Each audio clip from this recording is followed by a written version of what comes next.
I played Pragmata. It took me around 15 hours to complete the game. I had a really great time, a lot of fun, and I think to describe the game, solid is a great word. The gameplay is solid, the visuals are solid, the level design is solid, the combat is solid. I think Capcom did a really great job making the game. I really like the pace in the game. They teach you right from the moment. They teach you something, and then they give you like one or two opponents or enemies, and then you can learn use what you just learned, like the hacking system and if different weapons. I think they made they made it really easy to learn as a new player, because the hacking system can be pretty stressful, I think. If you don't play shooter that much, suddenly you have to be like, okay, you have to dodge the enemy attack, you have to shoot, and you have to hack, because you always have to hack first because you shoot, so it can be, by multiple enemies, can be really fucking hard to get used to it. So I think they did a really good job with the game in terms of pacing, learning the game. They give you something, here's a new weapon, and then they give you like one or two opponents, and then you can learn how to use the weapon, how to use the mods, if you have different mods. I really liked overall the game. The movement was fine. I think the way sometimes you just have this dash, and when you land you have still a little, how do you call it, you land and you not completely land, you have a little hiccup, and then there's a chance you fall off if there's a really small platform. This was kind of fucking annoying, but other than that, movement was fine. The shooting was fine, it felt fine. The problem was I played it with a controller, and it's a shooting game. So of course, shooting and a controller doesn't really work that well. So if you have to shoot like the weak points, it was kind of hard to do. But of course, it's my fault for not playing with keyboard and mouse, which is probably a lot easier, especially aiming. And the hacking part was also, it was really slow with a controller, because you have to, every square you go forward, you have to press one button. And it was sometimes like, oh, you have to dodge your opponents, but then you also have to do hacking, but it's really slow. So it was definitely, I could see why people wouldn't like it because of that. But I think they did the best they could with it's kind of innovative what they tried to do. It's not like the random new shooter or something, but they tried to do this hacking stuff.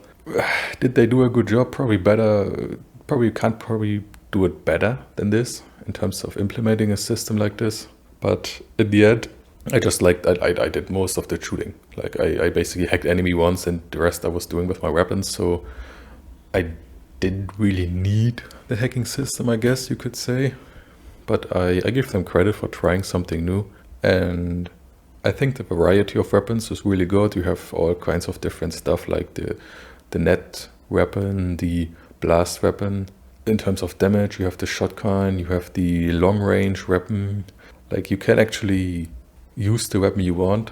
And you can basically upgrade everything in this game. That was crazy. You could upgrade the weapons itself. You can upgrade your weapon damage, your health, your hacking damage, and stuff like this.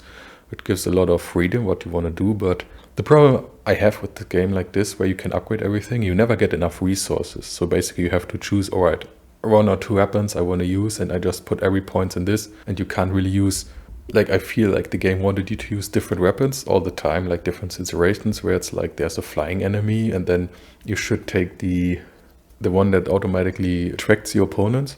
But if you have it like level 1 and your other weapon is level 5 or 6, you would never use it, right? You would always just use the same weapons. So I don't know. This is the problem I have with a lot of games, where it's like they give you a ton of different weapons, but then they say limited resources, and you have to decide, all right, as soon as you upgrade one weapon, you're basically locked in. I didn't like that.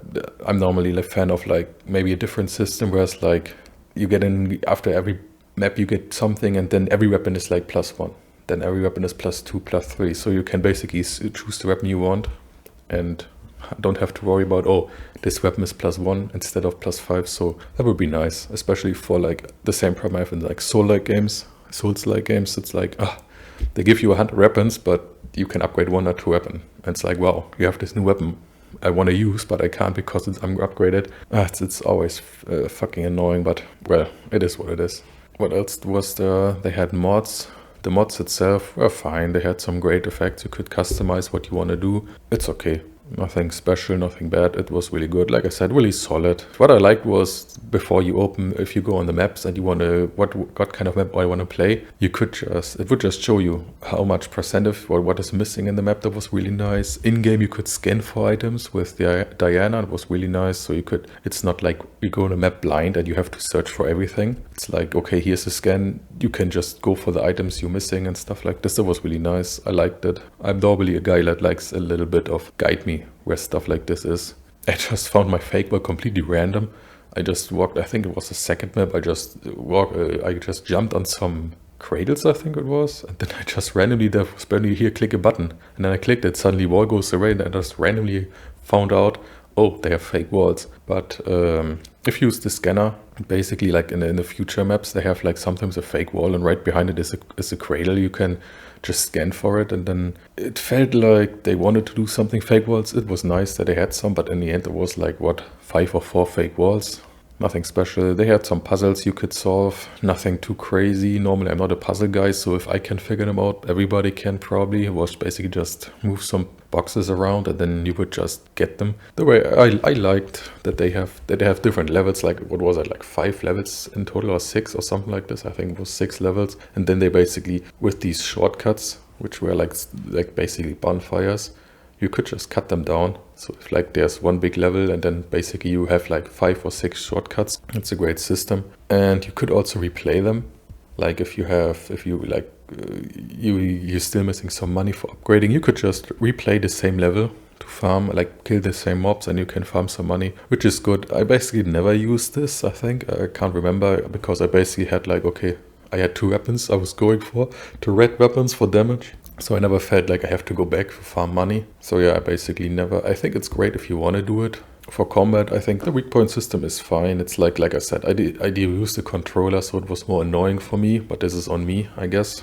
But it's good that they have weak points. It was like it's a tactical shooter, so they had limited ammo. But it never really mattered, I think, because you have so much, the enemies drop weapons, you have these yellow little boxes that can drop weapons. It's like, and you have all these, every time you go in a shortcut, you go back to the hub, which was where basically you get all the ammo back. It never really mattered, but I think it's fine. It's better than giving unlimited ammo. So it's like, yeah, okay, you have your main weapon, which is basically unlimited because it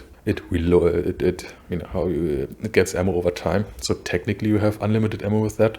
But then with your green, blue and red weapons, you don't have it. It's fine. It's like a tactical shooter stuff. But it never really mattered, I think. It was like, yeah, okay, I only have like four shoots with my fucking strong weapon. But normally there's so much ammo. I never had any issues with that. So it is what it is. The trading simulations for rewards was fine. I think it's like, it teaches you very well. It's like it teaches you the movement, how some weapons, they specifically had some situations where they teach you how to beat a certain opponent really fast, like the big guy that you have to hack once, then he has it on his back. If you use your green blast weapon, he just falls down and then lays on his stomach and you can just shoot him in the back and stuff like this. That was really nice to teaching stuff. And of course you get some nice rewards like the stamps. So it was basically worth it doing them.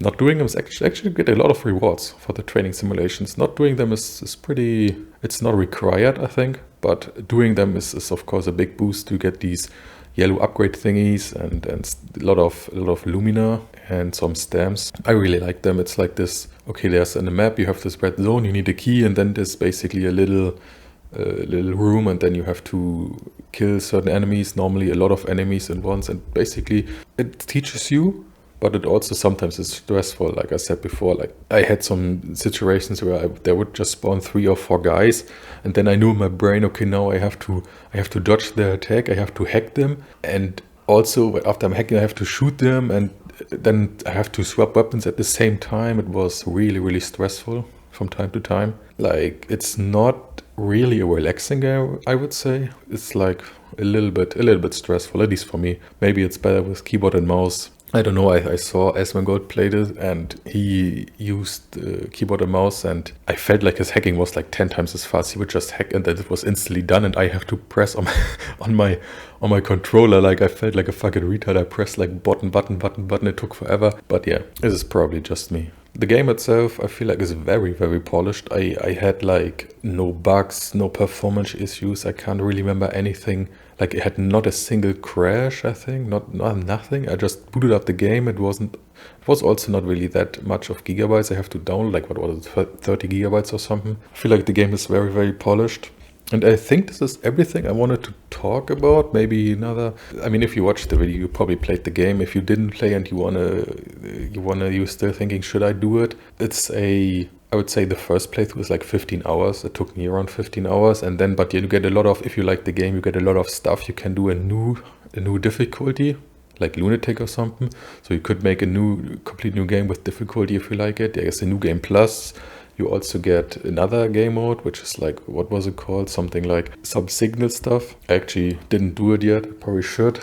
Your first playthrough is around 15 hours worth of time, but you get a lot of, like, if you like the game, you can probably get like triple the time if you want to, if you want to like get every difficulty and stuff. So like I said, it's a very polished game. It's fun to play, but the hacking system is definitely a thing. And I could see people not liking it because of it. It's like, it can be really stressful. I said it before.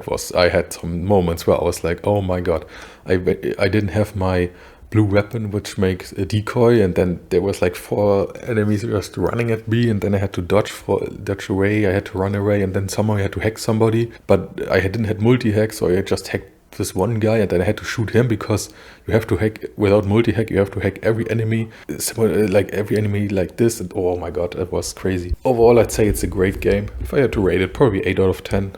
Everything about the game is like really solid, really solid game. 8 out of 10. But it's mostly a shooter game, I would say. If you don't like shooters, you probably don't like this game. The story was fine, nothing special. I wonder if they do another one, if they keep the hacking system.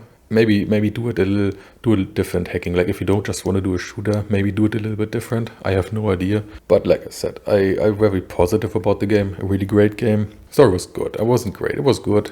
It was funny how, because Diana looked like a little kid, and then she gave you drawings and stuff, and then you see people on Twitter where they suddenly want to be parents and stuff like this. It was funny. I think this is everything I wanted to talk about the game. That's it for me. Thank you for listening, and bye bye.